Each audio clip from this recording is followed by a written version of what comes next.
I was very excited to jump in and take a place on this stage, mostly because what we're talking about is immersive and experiential technology, and the fact is that's something that LA, and specifically being home as an entertainment and tech capital, we can talk about. So I think what we're going to jump right into as a conversation is these emerging platforms, and the fact that Ashley Crowder's got a hashtag associated with her company, which is Hologram.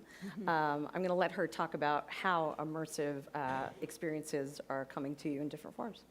Thanks. Yeah, it's hologram, 2 L's. That's what we made up. But yeah, so we do interactive holograms to engage consumers, and we track all types of data on you while you're engaged, so we can provide you a better experience and feed that back to our brand clients, so they can reach back out to you. So a great example, we have hologram Lexus cars at the Staples Center. You can swipe your hand, choose the color, the rims, the interior, see yourself in the car. But then I know exactly what car you want. And we let Lexus know, and they'll reach back out to you. We actually hire a bunch of students here to be our brand ambassadors, which is great. And we've built the software platform to easily create those types of experiences, and it is display agnostic. So I cannot wait for the day that everyone has a Magic Leap or North glasses, and our software will power content there. But until then, we have our displays in public venues like retail and stadiums to engage consumers. Thanks, Ashley. We're going to talk a little bit more about what you're kind of expecting next. I want to talk to Marlon a little bit about this intersection of public, private sector, and why LA, but I want to have him explain exactly why Smart Cities is getting him excited. Smart Cities, so public, private, we're really interested, or have really been interested in the health space as far as that's concerned, and we do some in Smart Cities. From a health perspective, we're looking at how the government is basically failing us in the U.S. in terms of providing high-quality health care at low prices. So how can technology step in and kind of cure that? And so we've invested in companies that are kind of doing things around that, whether it be like ready responders down in New Orleans that's changing the way we think about emergency care, basically adding kind of like a gig economy approach to it. And then other companies like Firefly Health out in Boston, that's kind of a hybrid between telemedicine and traditional medicine for primary care physicians, basically using technology to give you better care, reducing the costs both for the consumer and for the payer networks and things like that. And then in smart cities, I mean, you know, how do we reduce emissions? How do we just make a better and a more efficient living situation for everyone? And we have companies in that space too that we can talk about. I think we'll talk a little bit more about what you're seeing in the funding environment and kind of not only what's coming next, but what I think when in the very minor tee up to this conversation about building humanly, building in a thoughtful way, and kind of anticipating what's next in terms of both sharing content, data, and privacy, which is a good lead in to Rodney, in terms of biometrics, audio, and the fact that we're actually in a stadium. So when we're talking about ticketing and kind of what's happening next, that's partially what I want to really make sure you cover. How are we going to be purchasing and accessing live entertainment? You're going to be doing a lot of things that include a lot of different data sets. How Listener, my company, plays is we actually created a protocol for data transmission using ultrasonic audio. So it's completely silent. It's just software. It's completely reliable in a live and stadium environment, but allows any device to communicate with another device. And that's really important when you need to transmit identification information or payment credentials, or you just want to get in faster, right? So there's a lot of friction around the technology that's currently used doing that. It's a combination of a bunch of different technology, but most notably the QR code, right? Or you can even say NFC. We're a complete alternative to those two technologies that can just be software, and it can live in speakers, it can live in a television, it can live in another iPad. So it's really, really universal and scalable. So QR codes are back, right? Like QR codes are dead. Really? Yeah, we're killing them. Thank you. There's actually a white I- paper called Sound, the QR code killer, and I think it is. So my question for you is in part because like a lot of other people, how many people here have Venmo on their phone? Does anyone else use some other kind of payment plan? I don't see anyone else come out. I have to say that when it comes down to doing a lot of things that are very small micropayments, suddenly I care about QR codes. I'm scanning them a lot. I'm kind of getting into that. The Parkland kids and March for Our Lives, suddenly they've got QR codes. That's kind of one of my questions for all of you, which is there's this sort of turn where we're talking a lot about kind of old school technologies being recycled, reinstituted, and when you said the QR code thing, I thought, but QR codes are back. What do you think about that? I mean, I think they're back because there's still a need to seamlessly pay or Right. pay very, very easily. But the inherent risk of security, and it's just because there's nothing else that's better, right? So, some of the things, like one of our contracts is with Ticketmaster, right? World's largest ticketing company. We're working with the world's largest credit card issuer and Visa.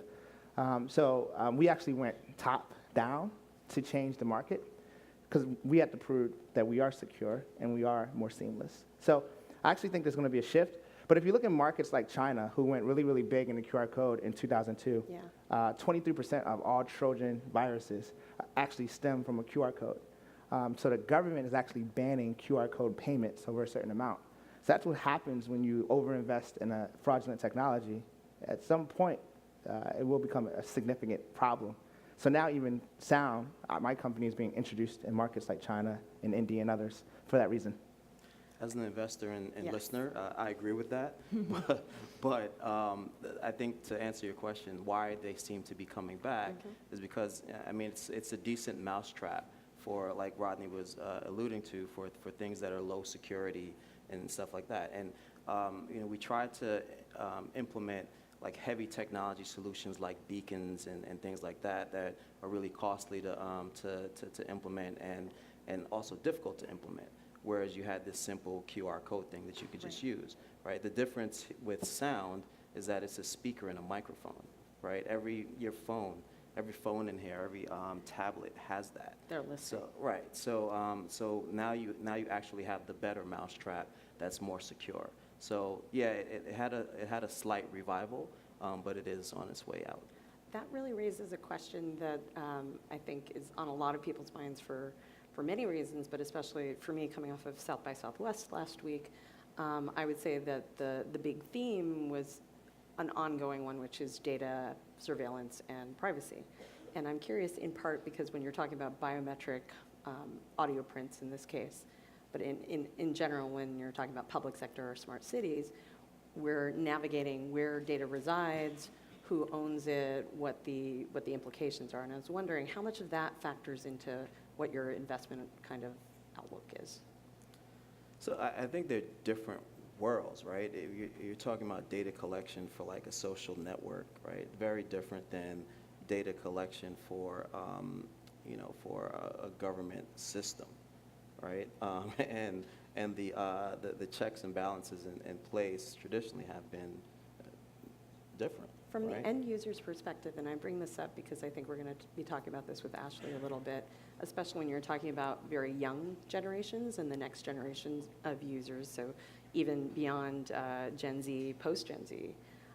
Do you see that kind of, and this is true for I think everyone who's sitting here, the user behavior sort of changing and maybe not perceiving that distinction? I don't think younger people tend to really care about the data. Like they live their lives on the internet, always have. So it's just a part of it's just who they are, right? I think older folks like me kind of care more about what's happening with my data and how they're using it, and that's where kind of the outcry is coming from. You don't see much slowdown on Instagram or WhatsApp. Facebook, where most of the older audience is, that's where you might see a little bit of a hit. But I think they're kind of desensitized. And I think, it also, like, are you giving them something that's good enough to warrant them giving their data, right? We did an interactive hologram experience where you get to throw a ball to Roger Federer and you get a video playing tennis with Roger.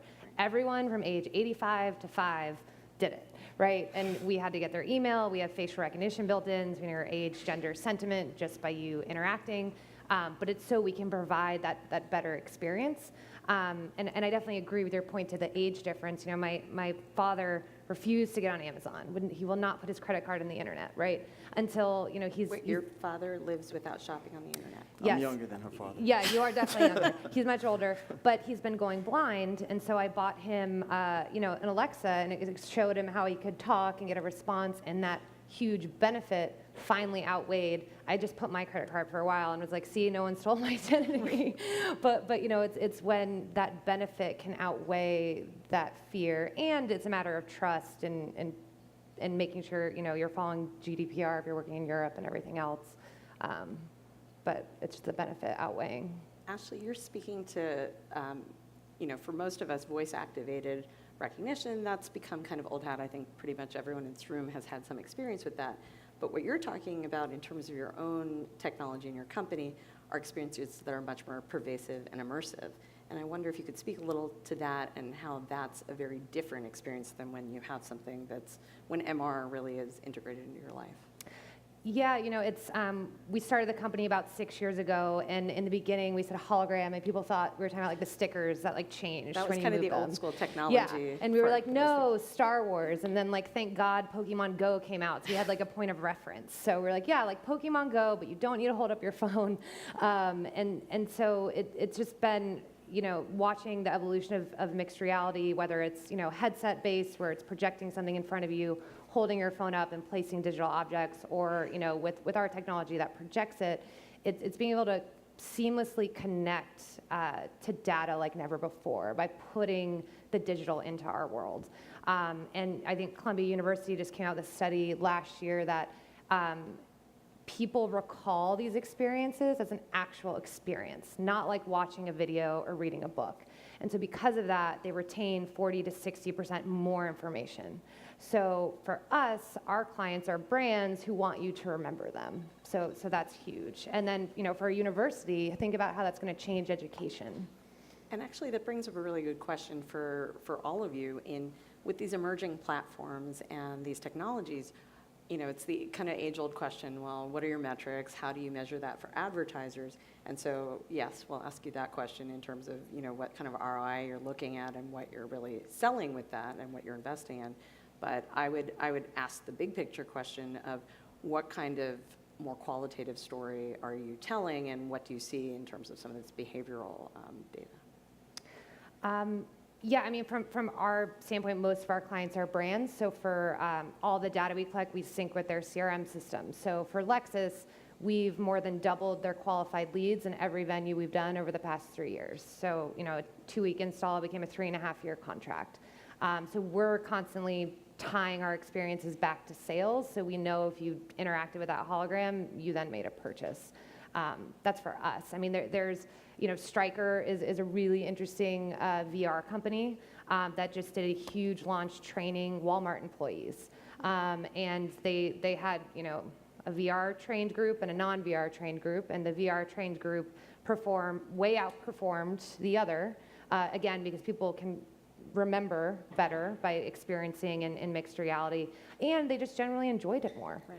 So it's really exciting. From the perspective of, and Ronnie, I'm bringing this up in part because, again, we're in a stadium kind of situation. What would that, because you're really pitting this kind of ticketing and against mobile recognition, which is imperfect and has a lot of these security issues, how do you both tell that story to your customers, but then really communicate that to your end user? Yeah, so I mean, it's been an 8-year journey for listener, and first we had to be tell our customers about awareness. I mean, it's a new technology, so in the beginning, awareness was extremely low, and also the need for mobile security or mobile access was also pretty low. I think today's environment, by putting the ticket on the phone, there's so much more data that can be associated. So the resale ticket can be controlled. Specifically tying that purchase to the person who actually attends. there's a big gap. I think they only, on the average, know 30% of who's actually in the stadium because the tickets actually transfer hands so many different times. That's a security risk. Wait, could you walk us through that use case? I'm not even sure if I totally understand how. So if I want to sell my friend a ticket right now and I'm using Listener as the what's powering it, how would that differ than if I'm going to pass along like some kind of actual ticket through Ticketmaster? Yeah, I mean, it's very similar to how you would you would send a text message, right? Without saying what our partners are actually building, utilizing us, we're really just transmitting that data seamlessly, right? So you buy a ticket, let's just say Ticketmaster, you would get a link. You would get, instead of a PDF that you would have to print, it would be a link. If you were to open that link, there would be sound playing that you can't hear. Now, there would be another nice little image that says, please show this image. That's for fun and games. We've even seen language that says tap and go. Yeah. Consumers don't care what's happening. They want to get in fast and they want to be identified fast. Now, what we're doing is when you're actually tapping or pressing play, it's actually transmitting specific credentials associated to that phone, that time, IP address, location information, proximity token has been transmitted from that phone to that turnstile. And it happens very, very fast, regardless if your screen is cracked. You don't have to, do the whole thing that we do at Cracked screen airports. right here, yes. Exactly. So that's an example. But honestly, in every test that we've ever done, our consumer, which is the ticketing company, and the end consumer doesn't know that it's actually sound. And what we've learned is doesn't care. It's like when Steve Jobs said 1,000 songs in your pocket. Right. Who cares about it being 3 gigabytes? They don't care that it until it doesn't work, right? So particularly when you're talking about like payments, right? Now, if someone picks that up and they go for a shopping spree on my credit card, I definitely care. Right? And so that's why. And so Visa and companies like that partner with Listener, they appreciate that, right? So the security is really, really important. That brings up, in my mind, predictive analytics and AI, and I'm curious from the perspective of seeing something that maybe many of us have not heard of. What do you see that's really this kind of what's impressed you recently in that category? Around predictive analytics and AI? And really just AI in terms of a use case that we might not think of. Yeah. So we've got a company out of Baltimore, Maryland called Catalyte that's using AI to basically find new software engineering talent. So they target folks that may have gone to like a community college, or if you went to a 4-year school, then maybe you have a liberal arts degree and have never coded a day in your life. And they administer this test, and it basically is able to tell with like, let's say 99% accuracy, whether or not you will be an effective coder and software engineer. And then, so basically what they're doing is they're adding to the new wave workforce, folks that have never, that weren't a part of it, maybe came from underserved communities and didn't get the chance to go to those schools or have a computer in their lives to begin with. And they identify them using AI, they train them for 6 months, and then they hire them to work for Catalyte, but on projects for Nike, MLB, and some of the biggest companies in the world.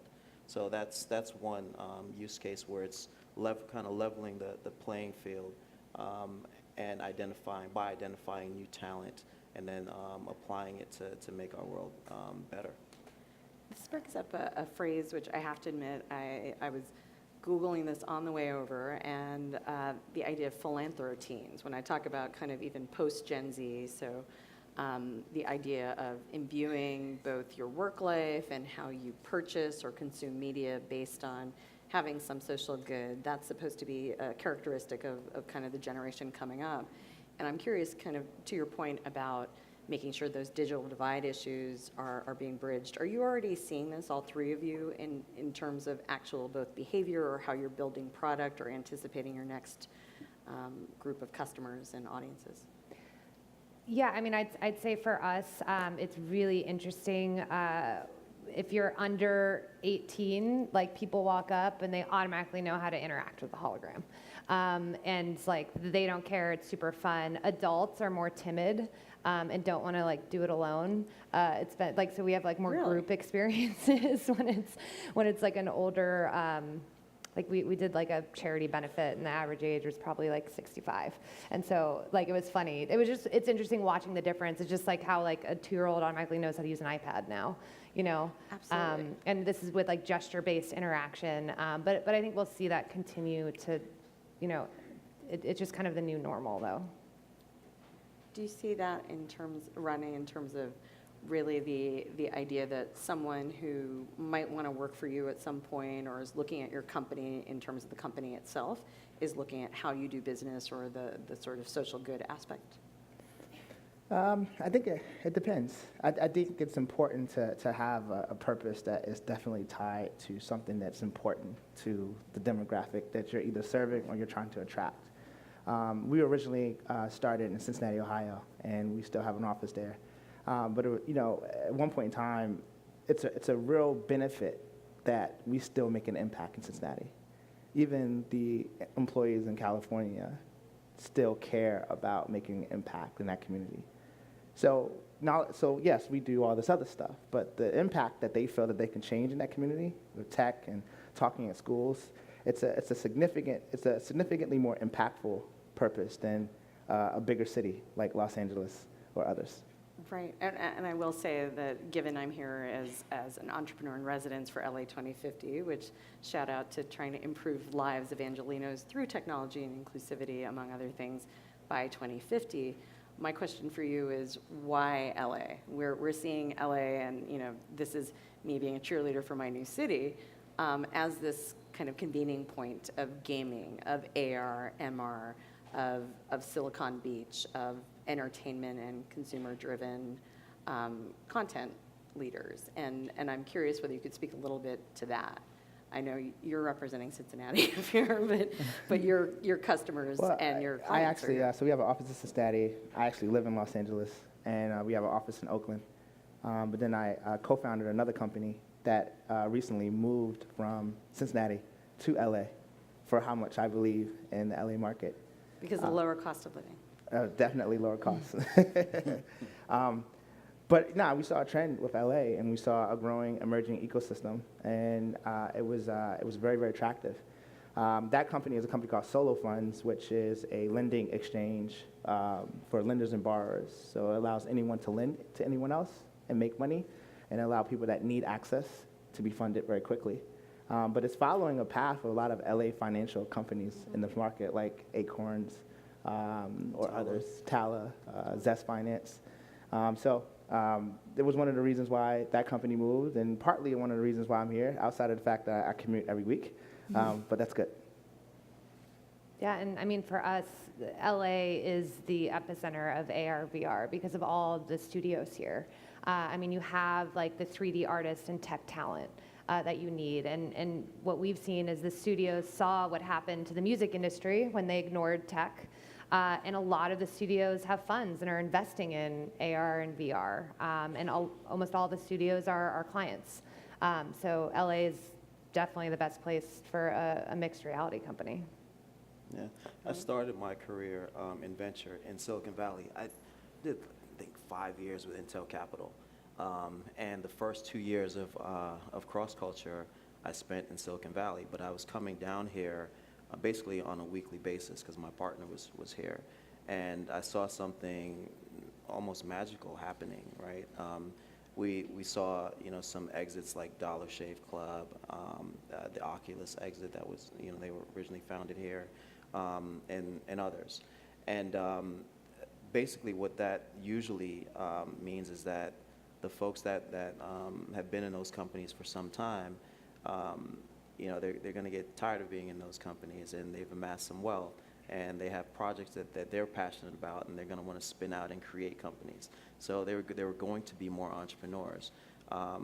We already talked about the media and entertainment pull. You know, Netflix and all the big tech companies that are integrated with media now have a big presence here in LA, and you can't do it without it.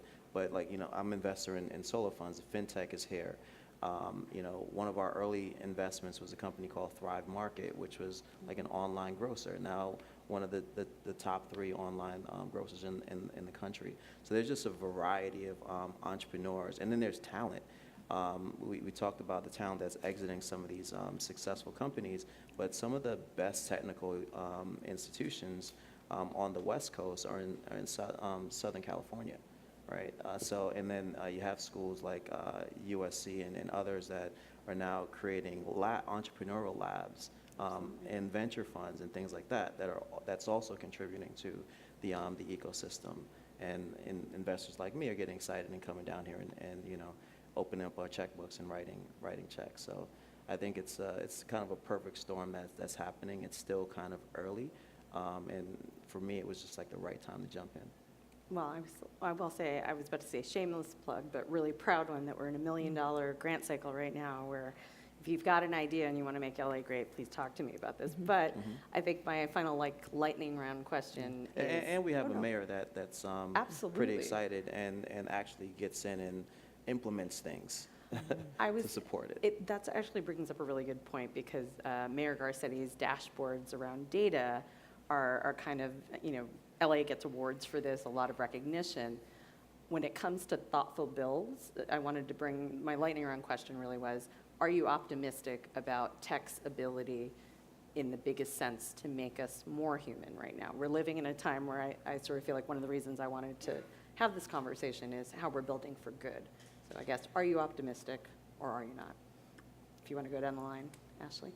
I'm super optimistic. I mean, some of the, VR experiences I've seen, a lot of I'm not vegan yet, they're working on me, but there's this Same. VR experience that you are a cow going through the slaughterhouse, to have that experience. There's another one where you're a minority group and how people treat you differently, and being able to give someone an experience that they would never have before, to really have that empathy, is huge.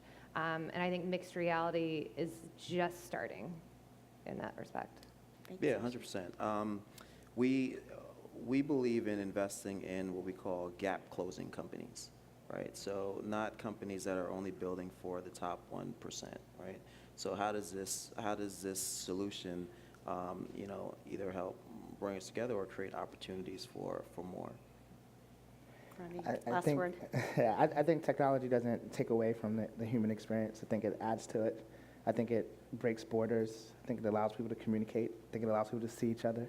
I think it allows people to find jobs, whether it's a gig economy, support each other. There's way more positive that technology has done for communities that I've been a part of than it hasn't. So I'm enjoying being a part of that. Great. Well, I definitely want to applaud that. So thank you so much. Awesome.